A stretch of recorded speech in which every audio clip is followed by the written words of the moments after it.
लोकसभा चुनाव के परिणाम सामने आने के बाद एनडीए के साथ इंडी गठबंधन के नेताओं ने भी भारी जोश दिखाई पड़ रहा था। इंडी गठबंधन के नेता न केवल अपनी बढ़त पर जश्न मना रहे थे, बल्कि वे सरकार बनाने तक का दावा कर रहे थे। माना जा रहा था कि वे नीतीश कुमार और चंद्रबाबू नायडू को अपने पाले में लाकर पूरा खेल बदलने की योजना बना रहे थे। लेकिन दिल्ली में इंडी गठबंधन के नेताओं की बैठक के बाद कांग्रेस अध्यक्ष मल्लिकार्जुन खड़गे ने यह ऐलान कर दिया है कि वे सरकार नहीं बनाएंगे।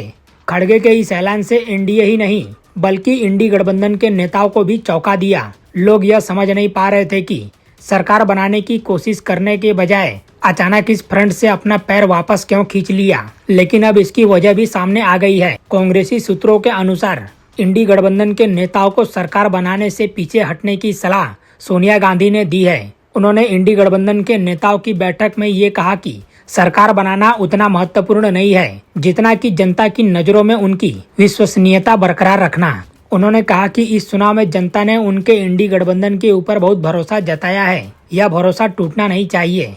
उन्होंने कहा कि जब इंडी गठबंधन के पास पूरी संख्या नहीं है, ऐसे में यदि वे जल्दबाजी में सरकार बनाने की कोशिश करते हैं तो जनता में गलत संदेश जाएगा। सूत्रों के अनुसार सोनिया गांधी ने कहा कि यदि वे किसी जल्दबाजी में सरकार बनाने की कोशिश करते हैं और अगर कोशिश सफल नहीं होती है तो इससे इंडी गठबंधन के नेताओं की छवि सरकार बनाने की लालची लोगों में बन जाएगी। उन्होंने कहा कि आपसी असंतोष पर बन रहे एनडीए सरकार में आपसी मतभेद उजागर होने के बाद इसका लाभ इंडी गठबंधन के दलों के नेताओं को मिलेगा। उनके अनुसार इसका लाभ इसी साल के अंत में होने वाले हरियाणा, झारखंड और महाराष्ट्र के विधानसभा चुनाव में और इसके बाद दिल्ली, बिहार के विधानसभा चुनाव में दिखाई दे सकता है। उन्होंने कहा कि इंडी गठबंधन को अपनी नैतिक बढ़त को गंवानी नहीं चाहिए। इसके बाद गठबंधन के सभी नेताओं ने इस पर सहमति दे दी। वहीं आपको बता दें कि विपक्षी गठबंधन की बैठक में पश्चिम बंगाल की मुख्यमंत्री ममता बनर्जी और उद्धव ठाकरे नजर नहीं आए, लेकिन उनकी ओर से भेजे गए नेता मीटिंग में थे। सूत्रों ने बताया कि कुछ नेताओं का मानना है कि गठबंधन को टीडीपी के चंद्रबाबू नायडू और जेडीयू के नीतीश कुमार को विपक्षी खेमे में आमंत्रित करना चाहिए। टीएमसी के अभिषेक बनर्जी ने बैठक में बताया कि भाजपा के 3 सांसद उनके संपर्क में हैं। वहीं आपको बता दें कि न्यूज चैनल आज तक के अनुसार नीतीश कुमार ने हर सांसद पर 1 मंत्री पद मांगा है। इस तरह 12 सांसदों पर 3 मंत्री होते हैं। वहीं चैनल ने जेडीयू के सूत्रों के हवाले से ये भी जानकारी दी है कि नीतीश कुमार अभी पटना नहीं लौटेंगे और दिल्ली में ही जमे रहेंगे। वो दिल्ली में जेडीयू के नए चुने गए सांसदों के साथ बैठक भी करने वाले हैं। चैनल के मुताबिक 7 जून को जब सरकार बनाने का दावा पेश करने पीएम मोदी राष्ट्रपति द्रौपदी मुर्मू से मिलेंगे, तब नीतीश कुमार और 16 सांसदों वाली टीडीपी के मुखिया चंद्रबाबू नायडू भी साथ जाएंगे। इससे पहले खबर ये थी कि टीडीपी ने लोकसभा अध्यक्ष का पद मांगा है, साथ ही 9 मंत्री भी बनाने की मांग बीजेपी के सामने रखी है। वहीं कर्नाटक में बीजेपी की सहयोगी और 2 सीटें जीतने वाली जेडीएस भी 2 मंत्री पद चाहती है। खबर ये भी है कि चिराग पासवान भी 2 मंत्री पद चाहते हैं। वही हम पार्टी के मुखिया जितिन राम मांझी भी खुद के लिए मंत्री पद चाह रहे हैं। अब सबकी नज़र इस बात पर टिकी है कि पीएम मोदी और बीजेपी का नेतृत्व एनडीए के सहयोगी दलों की इस मांग पर कितनी हामी भरती है। जानकारी के मुताबिक किस पार्टी से कितने मंत्री होंगे, इसका फैसला बीजेपी अध्यक्ष जेपी नड्डा, गृह मंत्री अमित शाह और रक्षा मंत्री राजनाथ सिंह पर पीएम मोदी ने छोड़ा है। बाकी मंत्रियों के नाम वो खुद तय करेंगे।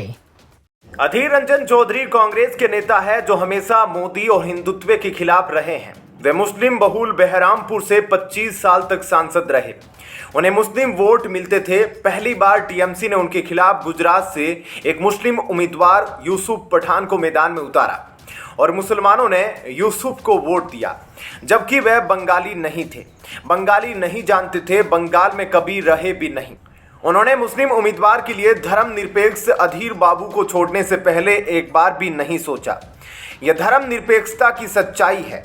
एक बार जब वह बहुमत में आ जाते हैं तो वह उन सभी हिंदुओं को छोड़ देते हैं। और दूसरी तरफ आप अयोध्या देख लीजिए, लोकसभा चुनाव परिणाम में पश्चिमी बंगाल के बहरामपुर से जो परिणाम आया है उसकी चर्चा नहीं हो रही है, केवल इसलिए कि कांग्रेस और तृणमूल का अंतर विरोध सतह पर आ जाएगा। सेकुलरिज्म का झंडा उठाए अधीर रंजन जी ने परिणाम के बाद कहा कि वह न हिंदू रहे न मुसलमान, उन्हें सैंडविच बना दिया। इंडी गठबंधन का महत्वपूर्ण अंग है ममता बनर्जी और उन्होंने कांग्रेस के दिग्गज को हराने के लिए सबसे बड़ा हंसिया हथौड़ा लिया। अधीर रंजन चौधरी हार गए। कांग्रेस के लोगों ने राहत की सांस ली होगी कि उनका एक बड़बोला सांसद हार गया। छुट्टी हुई, लेकिन बंगाल में वे कांग्रेस की अंतिम उम्मीद थे। जैसे वामपंथी बंगाल से विदा हो गए, कांग्रेसी हो जाएंगे। अब से बंगाल दो ध्रुवीय हो गया।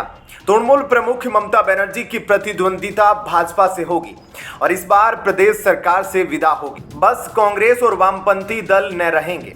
अधीर रंजन चौधरी की कमी संसद में खुलेगी। वे क्या करेंगे? क्या भाजपा में आ जाएंगे? उन्हें भारतीय जनता पार्टी में ही आ जाना चाहिए।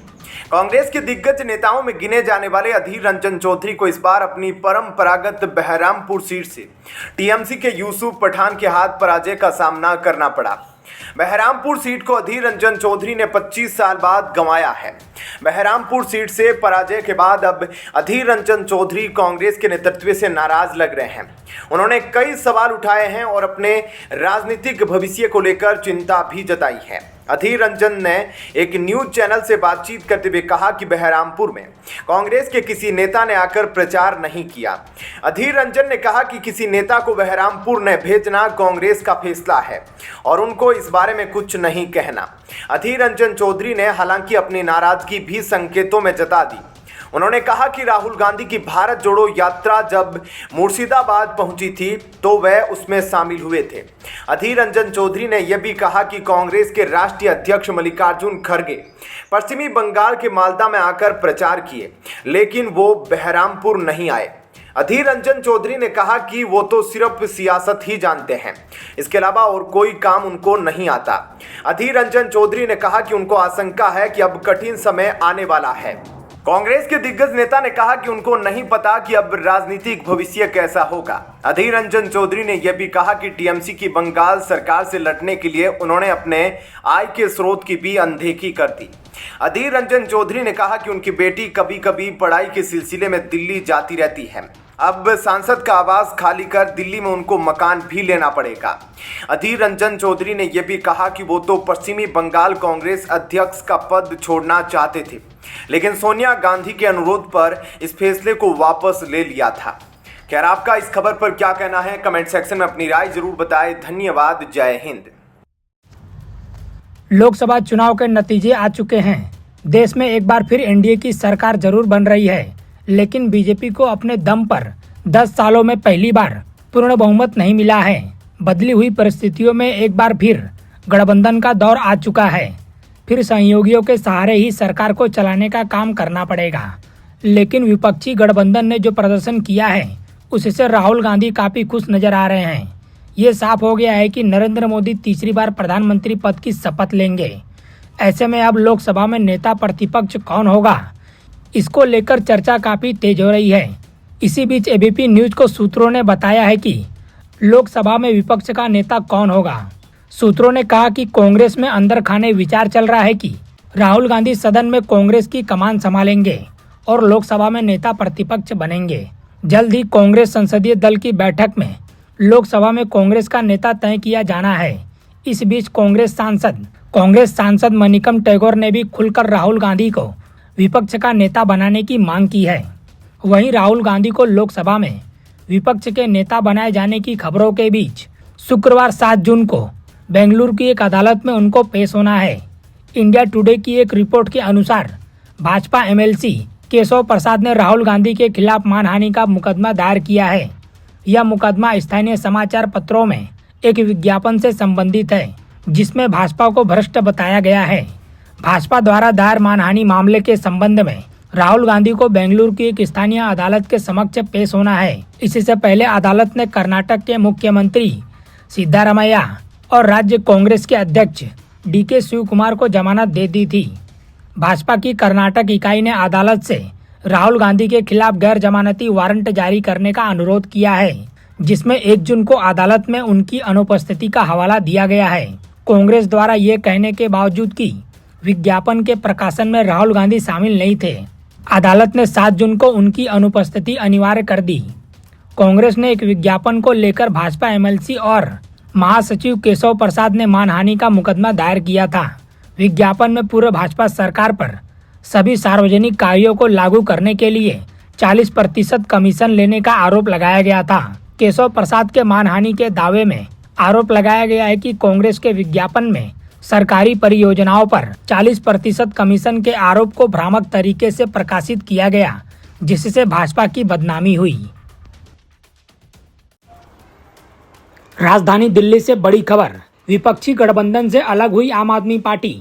आम आदमी पार्टी के नेता गोपाल राय ने कहा, कांग्रेस के साथ हमारा गठबंधन यहीं तक था। दिल्ली में अकेले विधानसभा चुनाव लड़ेगी आम आदमी पार्टी। लोकसभा चुनाव के परिणामों में दिल्ली की सभी लोकसभा सीटों पर इस बार भी बीजेपी ने जीत दर्ज की है। यह आम आदमी पार्टी और खास तौर पर प्रदेश के मुख्यमंत्री अरविंद केजरीवाल के लिए बड़ा झटका है। दिल्ली शराब घोटाले मामले में जेल में बंद अरविंद केजरीवाल और उनकी पार्टी को ऐसे परिणाम की उम्मीद नहीं थी। अब आम आदमी पार्टी के भीतर हलचल दिखाई देने लगी है और मुख्यमंत्री की गैर मौजूदगी में सरकार के सभी मंत्रियों और विधायकों को मुख्यमंत्री के घर बुलाया गया। इस बैठक के बाद आम आदमी पार्टी ने ऐलान किया है कि दिल्ली में अब कांग्रेस पार्टी और आम आदमी पार्टी का गठबंधन नहीं होगा। दिल्ली में आम आदमी पार्टी विधानसभा का चुनाव अकेले लड़ेगी। लोकसभा चुनाव में कांग्रेस और आम आदमी पार्टी ने दिल्ली और गुजरात में 7 चुनाव लड़ा था, लेकिन दोनों ही पार्टियों को करारी हार हुई थी। लोकसभा चुनाव में हार के बाद दिल्ली में आम आदमी पार्टी ने विधायकों की समीक्षा बैठक बुलाई थी। इस बैठक के बाद आम आदमी पार्टी ने कांग्रेस को छोड़ते हुए विधानसभा चुनाव में अकेले उतरने का ऐलान किया। बता दें कि आम आदमी पार्टी ने लोकसभा चुनाव में इंडिया अलायंस के साथ गठबंधन कर चुनाव लड़ा था। दिल्ली में कांग्रेस ने 3 और आम आदमी पार्टी ने 4 सीटों पर चुनाव लड़ा था, लेकिन सभी सीटों पर उन्हें मुंह की खानी पड़ी थी और दिल्ली की 7 सीटें बीजेपी की झोली में आ गई। मौजूदा समय में 70 विधानसभा सीटों पर आपके 62 विधायक हैं। गठबंधन के उम्मीदवार आपके 44 विधायकों के क्षेत्र में धराशायी हो गए। लोकसभा चुनाव में उतरे आपके 4 उम्मीदवारों में से 3 वर्तमान में विधायक हैं, लेकिन इन तीनों में से 2 अपने ही विधानसभा क्षेत्र में बीजेपी उम्मीदवार से हार गए। गौरतलब है कि प्रदेश कांग्रेस की रजामंदी न होने पर भी कांग्रेस आला कमान के निर्देश पर राजधानी में आप और कांग्रेस को लोकसभा चुनाव में हाथ मिलाना पड़ा था। हालांकि पंजाब में दोनों पार्टियों ने अलग अलग चुनाव लड़ा और एक दूसरे के खिलाफ खासा जहर भी उगला था। दिल्ली में पूरे चुनाव प्रचार के दौरान दोनों ही पार्टियों के शीर्ष नेताओं ने मंच साझा नहीं किया। जबरन थोपे गए इस गठबंधन के विरोध में ही अरविंदर सिंह लवली ने प्रदेश कांग्रेस अध्यक्ष पद को भी छोड़ दिया था और उनके साथ 6 अन्य नेताओं ने भी कांग्रेस को बाय बाय कर दिया था। अब जबकि लोकसभा चुनाव खत्म हो गया है और मंगलवार को चुनाव परिणाम भी सामने आ गए हैं, तो आम आदमी पार्टी ने कांग्रेस से अलग होने की आधिकारिक घोषणा कर दी है। एक बड़े राजनीतिक विश्लेषक और प्रखर राष्ट्रवादी विचारक का कहना है कि जेपी नड्डा को तत्काल प्रभाव से बदला जाना चाहिए और शिवराज सिंह चौहान को भाजपा का राष्ट्रीय अध्यक्ष बनाया जाना चाहिए। और मैं भी इस विचार से सहमत हूं। क्या आप भी सहमत हैं? कमेंट में अपनी राय जरूर दीजिएगा। लोकसभा चुनाव 2024 में मध्य प्रदेश के पूर्व मुख्यमंत्री शिवराज सिंह चौहान ने विदिशा से 8,21,000 मतों से जीत दर्ज की। देखा जाए तो यह भाजपा के बड़े नेताओं के बीच सबसे बड़ी जीत है। इस जीत के साथ शिवराज सिंह ने एक बार फिर से यह साबित कर दिया है कि मध्य प्रदेश की जनता का भरोसा आज भी उनके साथ है। बता दें कि भारतीय जनता पार्टी में वह उन चंद नेताओं में शामिल है जिनके पास काफी लंबे समय तक राज्य को चलाने का प्रशासनिक कौशल रहा है। 2023 में मध्य प्रदेश में जब विधानसभा चुनाव हुए तो शिवराज सिंह की लाडली बहना योजना काफी हिट साबित हुई। मध्य प्रदेश में बीजेपी ने लोकसभा की सभी 29 सीटें जीतकर इतिहास रच दिया। एमपी में पूर्व मुख्यमंत्री शिवराज सिंह चौहान ने प्रदेश की दूसरी सबसे बड़ी जीत हासिल की। वहीं अब उन्हें केंद्र में क्या बड़ी जिम्मेदारी मिलेगी, क्या उनका रोल होगा, इसी पर सभी की निगाहें हैं। अब एक बार फिर से मामा ने अपना दम दिखाकर यह साबित कर दिया है कि आज भी जनता के बीच उनकी स्वीकार्यता काफी प्रबल है। अब लोगों के मन में यह सवाल है कि इतनी बड़ी जीत दर्ज करने के बावजूद क्या इस बार शिवराज सिंह चौहान को कोई इनाम दिया जाएगा? ज्यादातर लोगों का मानना है कि शिवराज की क्षमता, अनुभव, ताकत और उनकी बेहतर छवि को देखते हुए इस बार भाजपा के नेतृत्व वाली एनडीए सरकार में उन्हें मंत्री बनाया जा सकता है या फिर भाजपा का राष्ट्रीय अध्यक्ष भी बनाया जा सकता है। इसका एक बड़ा कारण यह भी है कि चुनाव प्रचार के दौरान 24 अप्रैल को हरदा की सभा में नरेंद्र मोदी ने शिवराज को भावी भूमिका का इशारा जनता को दे दिया था। उस समय मोदी ने कहा था, मैं शिवराज सिंह को दिल्ली ले जाना चाहता हूं। संगठन में मैं और शिवराज साथ काम करते थे, वो मुख्यमंत्री थे तब भी मैं सीएम था। जब वे संसद पहुंचे तब मैंने महामंत्री के नाते साथ काम किया। इसके बाद से यह उम्मीद की जा रही है अब शिवराज सिंह को एनडीए सरकार में मंत्री बनाया जा सकता है या फिर उन्हें संगठन में कोई बड़ी जिम्मेदारी सौंपी जा सकती है। इसी बीच उन्होंने अपनी जिम्मेदारी को लेकर बड़ा बयान दिया है। विदिशा में पत्रकारों से बातचीत के दौरान शिवराज सिंह चौहान ने कहा, जनता के प्यार और आशीर्वाद के लिए मैं जनता का धन्यवाद करता हूं। जनता के प्यार और आशीर्वाद के लिए मैं जनता का धन्यवाद करता हूं। जनता की सेवा मेरे लिए भगवान की पूजा है। जब तक मेरी सांस चलेगी मैं अपने पूरे सामर्थ्य से जनता की सेवा करता रहूंगा। विकसित भारत के लिए विकसित विदिशा बनाने के लिए मैं खुद को समर्पित करता हूं। सभी साथियों के साथ मिलकर जनता के सहयोग से इस संसदीय क्षेत्र को आदर्श बनाएंगे और प्राण प्रण से जनता की सेवा करेंगे।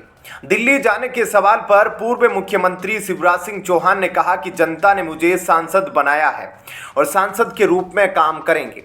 वहीं कांग्रेस के सरकार बनाने के सवाल पर शिवराज सिंह चौहान ने कहा, मुंगेरी लाल के हसीन सपने अभी भी देख रहे हैं। 100 सीटें आई नहीं हैं और 99 पर अटके हैं। दिन में ख्वाब देख रहे हैं। मन के बहलाने को राहुल, ये ख्याल अच्छा है। प्रधानमंत्री नरेंद्र मोदी ही बनेंगे। तीसरी बार 300 पार ही चमत्कार है।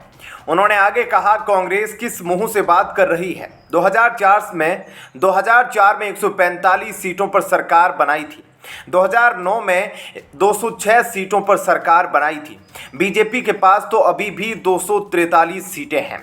ऐसे में क्या कहना है आपका? कमेंट सेक्शन में अपनी राय जरूर बताएं। धन्यवाद। जय हिंद। तत्क्षण ही प्रधानमंत्री नरेंद्र मोदी की सुरक्षा की समीक्षा की जानी चाहिए। रिस्क नहीं लिया जा सकता। जहां भी वो जाए वहां तैनात सुरक्षा कर्मियों की पूरी डिटेल खंगाल ली जाए।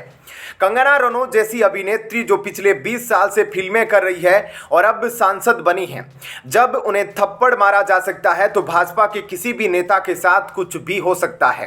राष्ट्रपति से लेकर केंद्रीय मंत्रियों तक सबकी सुरक्षा की समीक्षा करके सुनिश्चित किया जाए। यह भारत में डर का माहौल बनाना चाहते हैं। नई सरकार को यह संदेश देना चाहते हैं, उसे ठीक से काम नहीं करने दिया जाएगा। जो थप्पड़ मार सकता है वो कुछ भी कर सकता है। समय उतना ही लगता है कुछ भी करने में।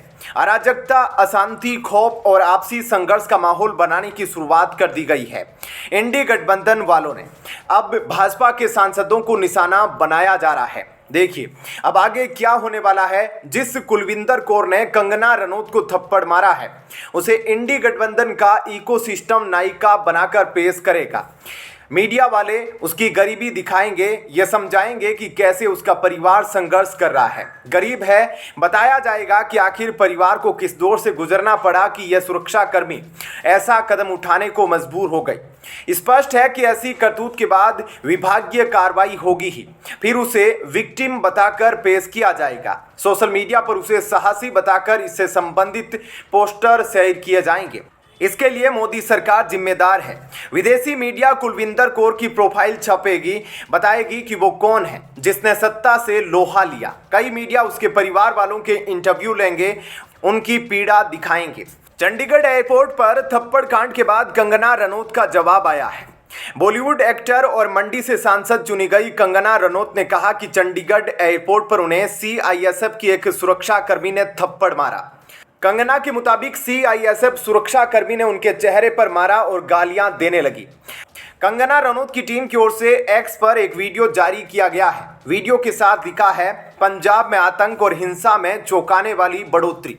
इस वीडियो में कंगना बता रही है कि सीआईएसएफ सुरक्षाकर्मी ने किसान आंदोलन के समर्थन में उन्हें थप्पड़ मारा।